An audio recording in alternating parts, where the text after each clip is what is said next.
सभी दोस्तों को नमस्कार, प्रणाम और पैलग।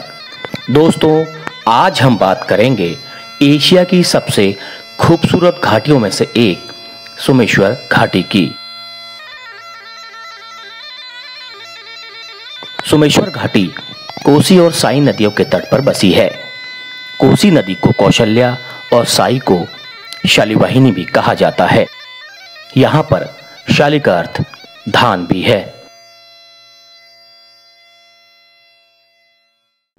अल्मोड़ा से कौसानी मार्ग पर हरनमन से आगे पहुंचते ही दूर दूर तक फैले खेतों और उनमें लहलहाती फसलों से सोमेश्वर कस्बे के आ जाने का आभास होता है। पुराने स्टाइल की छोटी छोटी चाय की दुकानें, आलू चने नाश्ते के होटल, अन्य छोटे बड़े व्यापारिक प्रतिष्ठान मिलकर इसे एक छोटे से कस्बाई बाजार का रूप देते हैं। सोमेश्वर घाटी की बसासत के बारे में कहा जाता है कि कुमाऊं की राजधानी 16वीं शताब्दी में चंपावत से अल्मोड़ा स्थानांतरित होने पर चंद राजाओं द्वारा बलशाली बोरा लोगों को यहां पर बसाया गया था, जो राजाओं की मजबूत सैन्य टुकड़ी के एक अभिन्न अंग थे। इन्हीं बोरा लोगों के आधिपत्य के कारण इस क्षेत्र को बोरारो भी कहा जाता है, जहां पर रौ का अर्थ जागीर माना जाता है, अर्थात बोरा लोगों के आधिपत्य के कारण उनकी जागीर वाले क्षेत्रों को बोरारो कहा गया।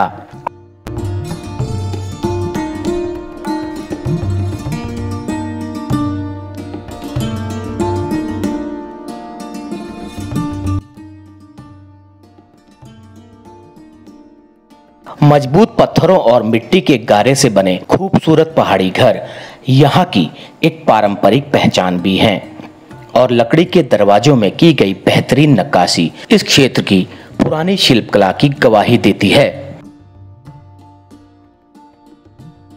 नगर के पास कोसी और साई नदी के संगम पर बसा है एक प्राचीन ऐतिहासिक सोमेश्वर महादेव, जिसके नाम से ही इस स्थान को सोमेश्वर नाम मिला।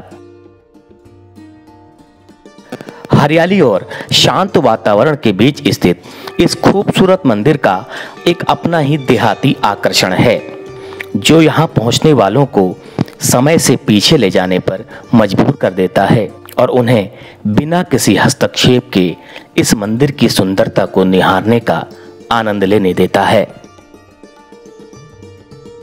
इस मंदिर का निर्माण 12वीं शताब्दी में हुआ माना जाता है।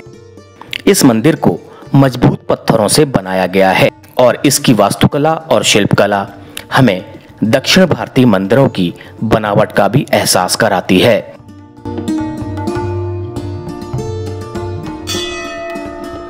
इस पूजनीय मंदिर सोमेश्वर का निर्माण चंदवंशी राजा सोमचंद ने करवाया था।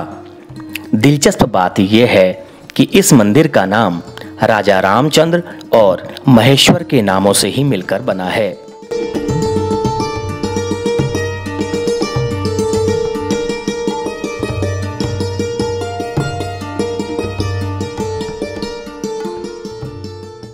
सोमनाथ जी का यहाँ पर मंदिर है, शिव जी का मंदिर है, तो सोमनाथ जी के मंदिर के नाम से इसको सोमेश्वर नाम से जाना जाता है।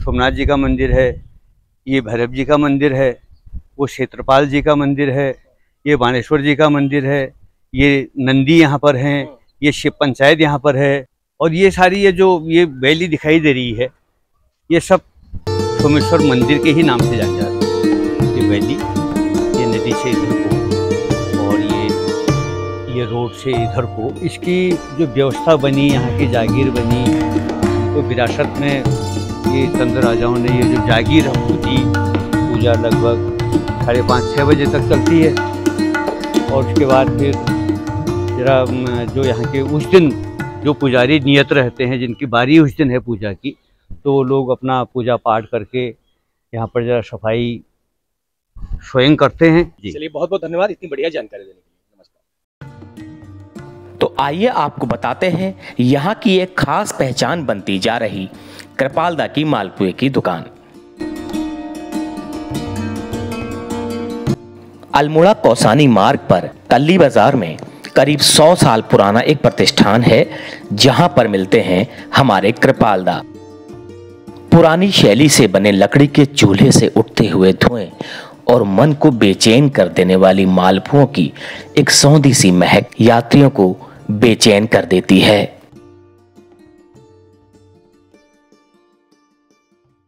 हाँ, तो कब से बना रहे हैं सर मालपुए आप? मालपुए तो बनते हैं, पहले से ही बनते हैं। कितने साल हो गए?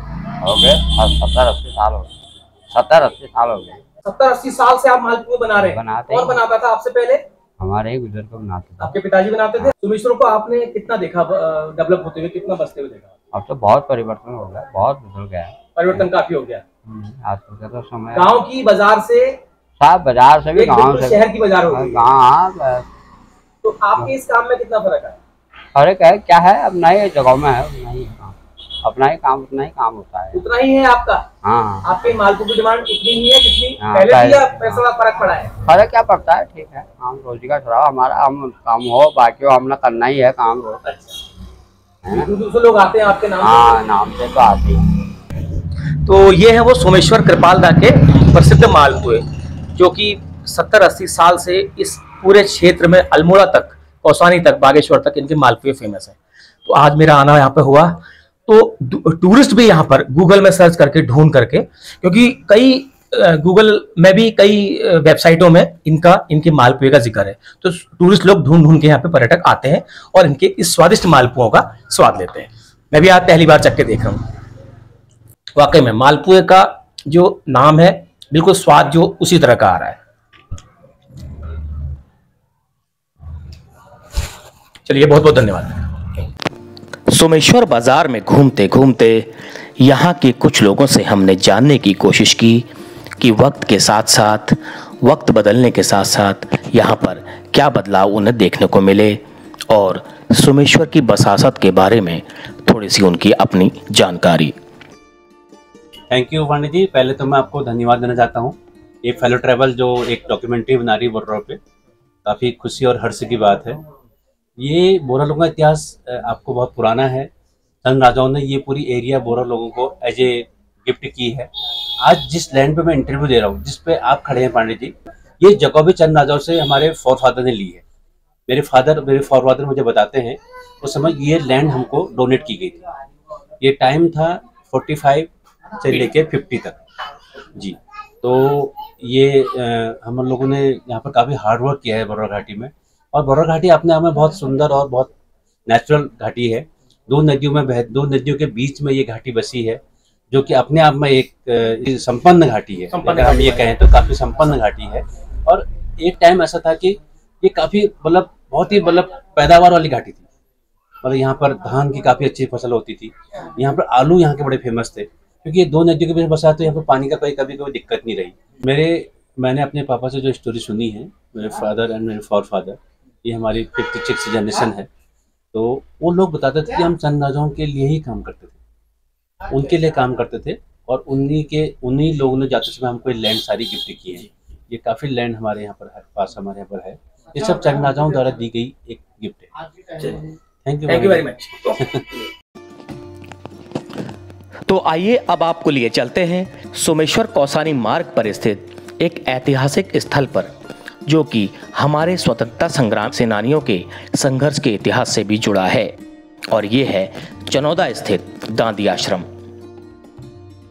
इस गांधी आश्रम की स्थापना गांधी जी के आग्रह पर उनके साथ कौसानी यात्रा पर आए उनके शिष्य शांतिलाल त्रिवेदी जी ने 1937 में की थी।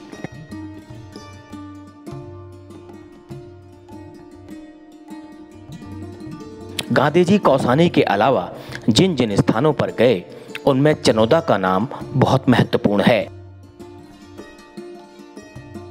कौसानी पहुंचने से पहले गांधी जी यहां पर कुछ देर रुके और उन्होंने अपने स्वागत के लिए आए लोगों से विदेशी कपड़ों का त्याग करने का आह्वान किया। यह स्थान उन्हें बेहद पसंद आया और उन्होंने अपने साथ में आए शांतिलाल द्विवेदी जी से आग्रह किया कि वे इस स्थान पर एक आश्रम की स्थापना करें।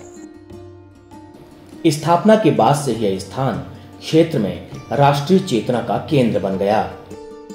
एक वक्त इस स्थान पर बनी चीजें देश भर में सप्लाई की जाती थी, लेकिन आज इसकी आर्थिक स्थिति बहुत जर्जर है।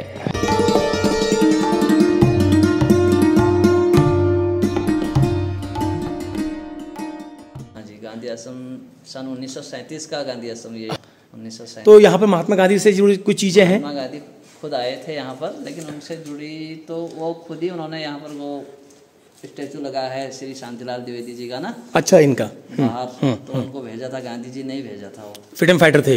हाँ, मशीनें तो जो है 1960 के लगभग लगी हुई है। 1960 के लगभग लगी है।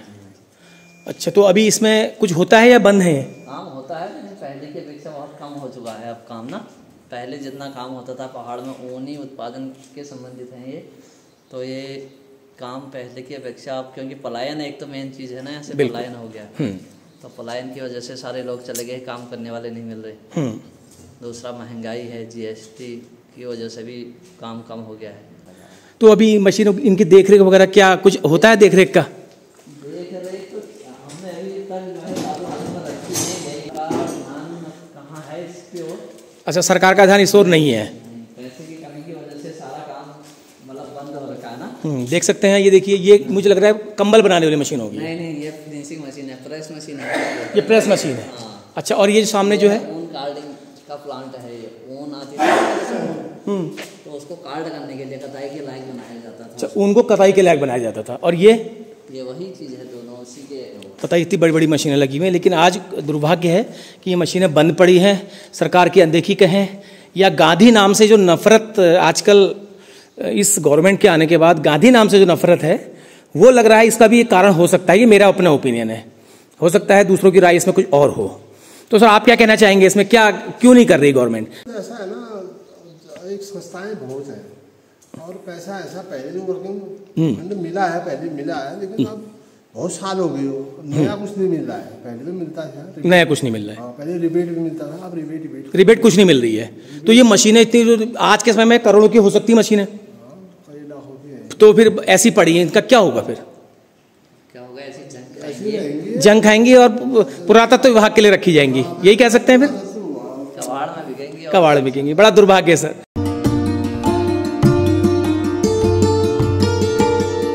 ये अच्छा लगा पुरानी चीजों को देख करके, लेकिन दुख भी ये हो रहा है कि इस अमूल्य धरोहर को कोई आज आप लोगों ने केयर कर रखी है, लेकिन इसका कोई यूज नहीं हो रहा। मैं ये कह सकता हूँ, व्यावसायिक यूज इसका नहीं हो रहा। जिस चीज का यूज नहीं होता तो अपने आप ही नष्ट हो जाती है। उस वक्त कहां से मशीनें लाई गई होंगी, देखो ना आप।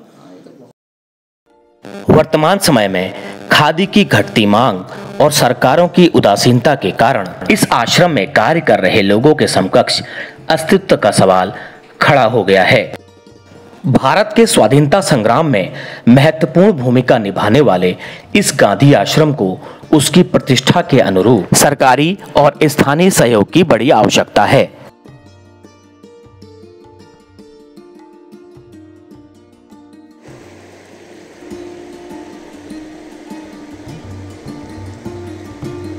यह सोमेश्वर क्षेत्र दोनों नदियों के अमृत समान पानी की बदौलत धान की घाटी के नाम से भी जानी जाती है। यहाँ पर दर्जनों किस्म की धान की भरपूर पैदावार होती है।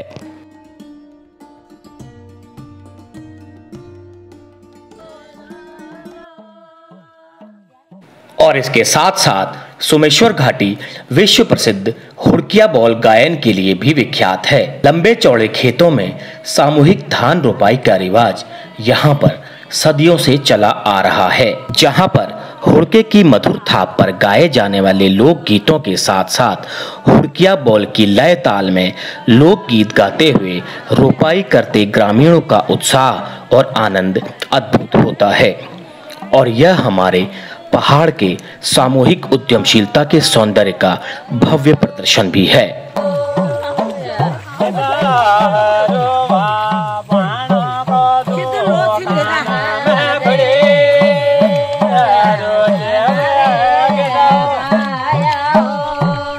बोरारो क्षेत्र में पैदा होने वाला लाल चावल और सफेद थाप चीनी चावल अपनी बेहतरीन सुगंध और लाजवाब स्वाद के लिए दूर दूर तक जाना और पहचाना जाता है। थोड़ा आगे चलकर एक गांव में हमने मुलाकात की यहां पर धान की खेती करने वाले कुछ किसानों से।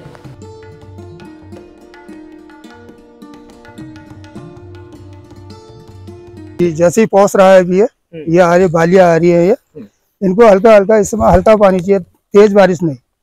इसकी खासियत ये सोमेश्वर का ये 6 महीने में होता है। 6 महीने में होता है और से 1 महीना ज्यादा लेता है जी। जो मई में इसका बीज रखा जाता है, बिनौला जिसको कहते हैं जी। मई में रखा जाता है जी। और उसका रुपाई लगती है जून लास्ट में। ठीक है जी। और कितने लोगों का श्रम चाहिए होता है आप लोगों को रुपाई में? रुपाई में तो ऐसी चाहिए 4-5 ये बैल जब जोतते हैं उनके साथ चाहिए, तोपने वाला, खोदने वाला और मेड़ लगाने वाला। और औरतों का झुंड रहता है, जैसे 5-6 बीघा अगर जमीन है तो उसमें 10-12 औरतें चाहिए। 10-12 औरतें जी। हमारे पहाड़ में पलटा कहते हैं जी जी। ये उस तरह की ये पलटा ही करते हैं, पलटा ही कहते हैं वो लोग। जैसे आपके वहाँ आए कल मैं उनके वहाँ जाऊंगा। ये पलटे की जो परंपरा है ये हमारे पूर्वजों से चली हुई है। इससे काम काफी आसान होता है, किसी को लोड नहीं पड़ता है उतना। किसी को लोड नहीं पड़ता जी। लोग हंसी खुशी लोगों हाँ आराम से, कोई पता ही नहीं चलता कब काम पूरा हुआ करता। वाह क्या बात है, ये हमारी पहाड़ की खूबसूरती है। अब देखिए ये धान की जो पैडी फील्ड यहाँ पे आपको नजर आ रहा है, एक तरह से धान के ये सोमेश्वर घाटी की खासियत है। और यहाँ का जो चावल है वो बड़ी दूर दूर तक अपनी महक बिखेरता है। चलिए बहुत बहुत धन्यवाद सर जिस जानकारी को देने के लिए। सबसे अच्छा होता है, खाने में सबसे अच्छा होता है। कदू है पैदावार ये करनु हम ए बोरी धान बोई बीज बोई हम ले बोरियो। हां उमे 10 बोरी है ए बोरी बीज बोई हम छोटा छोटा होय, फिर उपाड़ के रुपए लगे है 2000 जगह रुपए लगे 2000 खेत में। हाँ 10 बोरी बकाई हाल 10 बोरी बकाई हाल ए बोरिया बीज बोनो। तो तुम बेचल है यार, आपको खाने लीजिए नहीं जा बेचन है तो। अच्छा या 90 रोज पे छन। हां ये सब बुरी घर। अच्छा ये मई में आपको 90 ना देखो या रोब लगा रहो। अच्छा तो किस्म भाई में या एक को छुयो? एक को भयो लाओ दिखाओ दे हाथ में। एक को भयो जा यो ये चावल है देखिए, एक को भयो है तो खाने में स्वाद हूँ। अच्छा बहुत बढ़िया। ना यश के बात ना, मैं तो पली हूँ जानो छी ना तुमको मिल ना तुमको मिल या भैर में देखो मिल को यार पूछनू ना के बात ना। हाँ तो रोप को लगू पे तुम वहाँ बुढ़ी हो गई 78 साल है मैं धोत कमर बाद में मिला लगोनो रोप लगोनो मी ओए क्या करबे इदु हूँ यो ये तब हूँ यो तहबे अलावा आए छो ये छू अच्छा 1000 साल भर खाऊं और क्यों ना जब नंदिन घरोनी ने घर मतलब उनको चाऊ चैनी लेकिन करण नहीं चैन ना वो बारियान में पानी में दिखे हैं तो बारियां हो कहो पे तुम लोग करो फिर आजकल ये का ये नहीं जा बारियान है बारियान देखो डर लगने भाई ना यश की बात है देखे नहीं भाई। हाँ बारियान थाई में छाड़ दे रहे मोला खाई होई हो ये तो घर खाई होई। अब तुम्हें बात की हॉल पे अब मैं बात बाजार हॉल ना मैं ना चलने कोई जा मैं मोहल्ला के हॉल जाके हॉल बाजार हॉल यही बात है ना, यही तो दिक्कत है पहाड़ में यही दिक्कत छुई वहाँ ये दिक्कत छुई पहाड़ में भली जागसी ना हुनल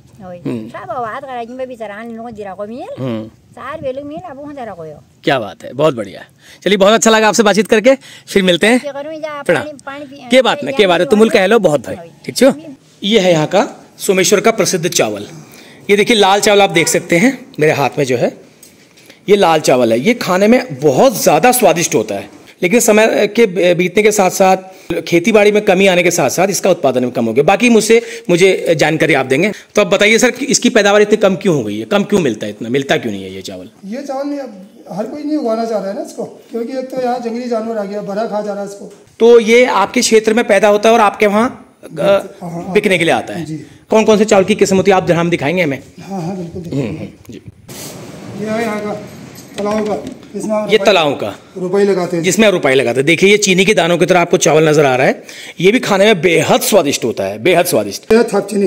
थाप चीनी इसको थाप चीनी कहा जाता है। देखिए चीनी के दानों का ऐसा ही इसका आपको देखिए आकार लग रहा होगा, इसको थाप चीनी कहा जाता है। ये खुशबू जब पकता है तो बहुत अच्छी अपनी खुशबू बिखेरता है। आपको दिखाते हैं झुंगरा, हमारे पहाड़ का एक ट्रेडमार्क अनाज, इसको झुंगर कहते हैं। ये देखिए ये झुंगर, आप बिल्कुल जिस किसी ने झुंगर नहीं देखा है वो इस झुंगर को देख सकते हैं।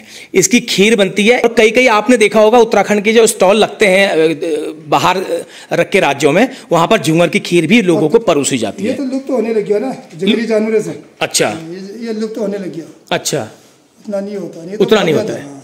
और इसकी और क्या खासियत है, और क्या खीर के अलावा और क्या हो सकता है? इसका चावल भी बनता है इसका। ये आपके चक्की में कुटता है? जी हाँ। अच्छा, ये देखिए झुंगर, जिसने एक बार फिर दिखा देता हूँ, जिसने झुंगर ना देखा वो देख सकता है इस चीज को। झुंगर की खीर भी बनती है, झुंगर का भात भी बनता है। ठीक है, चलिए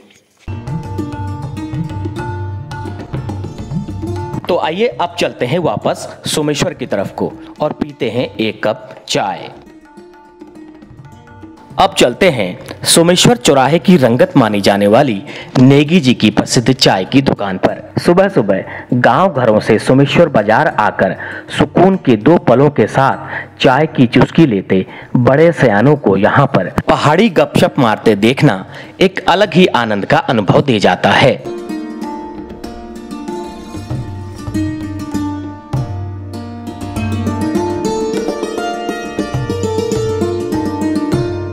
चलिए इस खूबसूरत सोमेश्वर घाटी से विदा लेते लेते मैं निकला रानीखेत रोड पर एक गांव की तरफ, जहां दूर से नजर आया एक घर जिसने मुझे अपनी ओर आकर्षित किया। लेकिन इस घर में पहुंचने पर मुझे जो मायूसी हाथ लगी वो मायूसी चिरपरिचित थी, यानी यहां से भी पलायन। यहां पर रह रहे लोगों के नाम पर एक वृद्ध महिला और उसके 2 नातिन नातिन ही मुझे यहां पर नजर आए। तो उस वृद्ध महिला के अकेलेपन को मैंने आपके साथ साझा करने की कोशिश की है। तो चलिए आप भी सुनिए क्या कहा उस वृद्ध महिला ने गांव से पलायन के बारे में। और खेत पर केचू खेत पर सब जहाँ लग रहा हो। अच्छा, को करो बाजार भाई दुकान से। अच्छा, तो घर में क्यों हूँ आजकल? घर में आजकल क्यों तो धान आन होने भाई को एक जुगाड़ कमा रही। अच्छा, यो अच्छा, ये कदू पुराण छू घर यो? ये घर कदू पुराण छू यो? यो लग रहा हो ने लगाया था। अच्छा, 100 साल हो गए इस घर को? अच्छा, तो इस वाले में कोई नहीं रहता? ये वाल में अच्छा अच्छा अच्छा अच्छा। तो लोग घरों को छोड़ के जा रहे हैं। हाँ, वो भी तो चले गया, रुद्रपुर लगा दिया उसने मकान, यहाँ छोड़ गया। यहाँ छोड़ गए? अच्छा, शादी हुई 15 साल हो गए थे एक मकान को। 15 साल हो गए थे? हाँ। अच्छा, जब शादी हुई मेरी।